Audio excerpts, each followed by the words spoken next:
বহুতেই কমেন্ট কৰি সুধি আছে বৰকচু গাহৰি খাই জানো এই ধৰণৰ কচুবিলাক গাহৰি খাবলৈ পাৰে জানো তেনে খোজা হ'ব নেকি বিভিন্ন ধৰণৰ প্ৰশ্নৰ উত্তৰ আজি দিবৰ কাৰণে আপোনালোকৰ সন্মুখত আহিলো আসলতে গাহৰি নোখোৱা বস্তু একোৱে নাই মানুহে যোনবিলাক বস্তু খায় সাধাৰণতে গাহৰি সেইবোৰ বস্তু ধুনীয়াকৈ আপোনালোকে দিবলৈ পাৰিব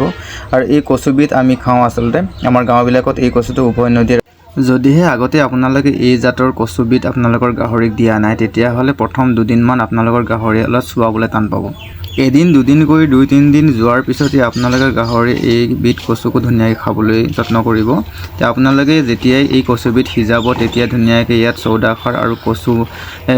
চৌদা খাৰ আৰু নিমখ দি পেলাই সিজাব চেষ্টা কৰিব আৰু বহুতেই এই চাফ কাটাৰ মেচিনটোৰ কথা সুধি আছে মই আসলতে সময়ৰ অভাৱৰ কাৰণে আপোনালোকক ইয়াৰ বিষয়ে এটা ভিডিঅ' দিবলৈ পৰা নাই খুব কম দিনৰ ভিতৰতেই এই মেচিনটোৰ সবিশেষ মই দিবলৈ চেষ্টা কৰিম এই মেচিনটো আসলতে মই নিজে অৰ্ডাৰ দি পেলাই বনাই লৈছোঁ কাৰণে মোৰ খুবেই কম খৰচ হৈছে তো গতিকে আপোনালোককো এনেকুৱা ধৰণৰ মেচিন কেনেকৈ বনাব পাৰি এটা ধুনীয়াকৈ ভিডিঅ' বনাই পেলাই দিম আপোনালোকে অলপ সময় ধৈৰ্য ধৰক